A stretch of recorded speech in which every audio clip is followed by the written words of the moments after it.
Just trying to survive and learn to love along the way by Foreplay on AO3. Episode 21, Chapter 21 of Analysis and More Training. It does not go poorly, not at first. Izuku is practically bouncing in his seat while the pros go through every single notebook of his. They keep making positive comments and giving him little changes to make where he's either had outdated information or was wrong. Some of them are very old, and he was pretty young back when he started. They have less and less changes to make when it gets to the most recent volumes.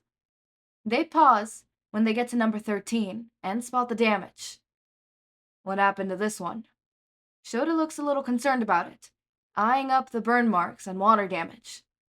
Oh, well, one of my bullies used his quirk on my notebook before throwing it into a pond. Then one of his friends told me to. Izuku cuts himself off, unable to finish.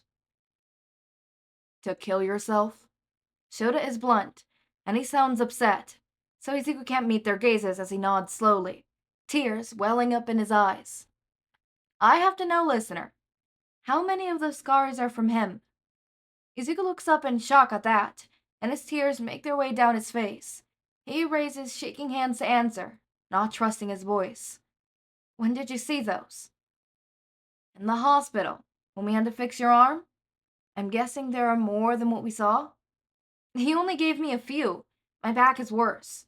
The other bullies used to push me from behind a lot when they were using their quirks. My mom always was extra mad those days because I came home with ruined uniforms and she had to replace them. She decided to add to the marks while they were still fresh. She used a knife instead of a quirk. That came later. Izuku doesn't know if his hands are even legible with how much they're shaking now. He can hardly see them through the tears anyways. His eyes are still raised to sign, but he has nothing else to say. He didn't mean to say that much in the first place. Warm hands close around his and hold him steadily. Izuku blinks away some tears so that he could see more clearly, and he finds Hizashi crouched in front of his chair. He's got a sad look on his face and looks close to crying. Izuku hates that he put that look there.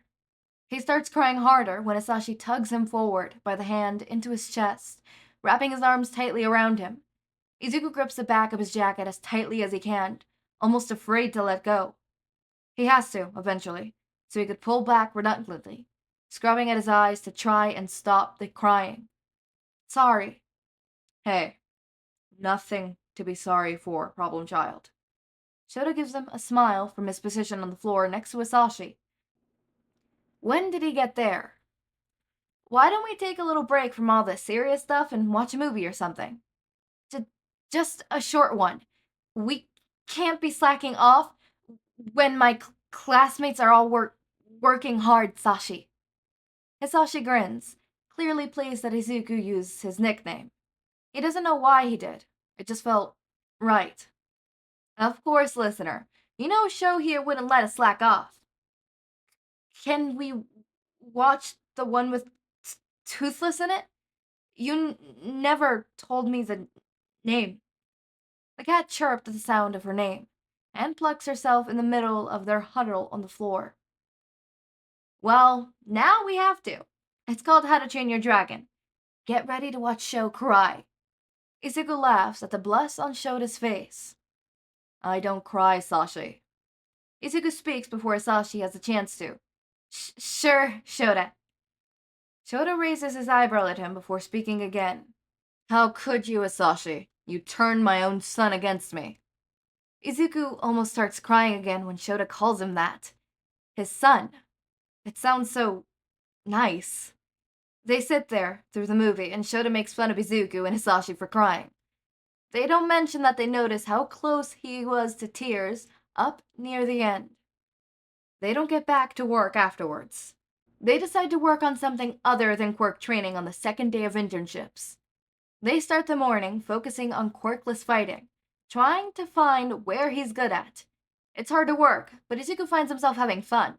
He's already learned so much, and it's only the second day of internships. They find he's a natural at evasive maneuvers, and say it's because he's so small. What Izuku doesn't tell them is because he's had years of practicing evading bullies. However, his guardians both have a look in their eyes that tell them they already know. Shouta focuses on teaching him every invasive move he can until he's got them drilled into his memory. After a break for lunch, Shouta brings out a small bag he brought with them to school. I've got a little surprise for you. It's something I wanted to train you to use. It won't be easy.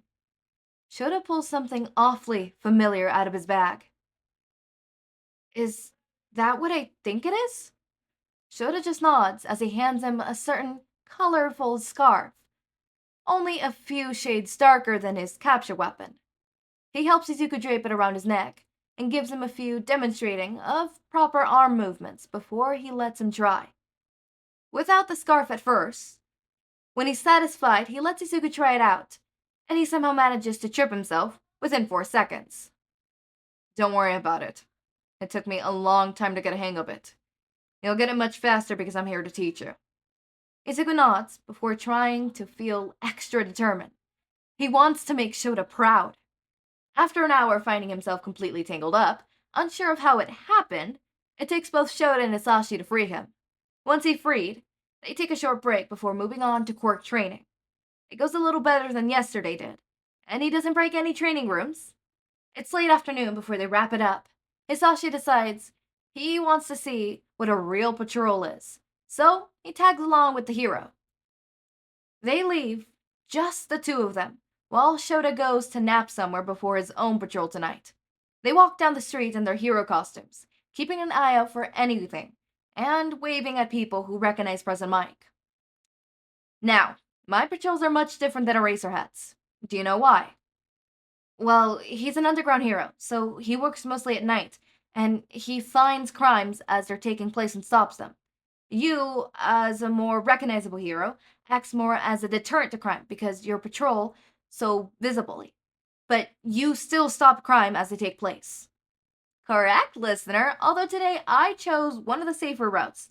That doesn't see much crimes, so we shouldn't run into anything today. Izuku nods and returns his focus to the world around them.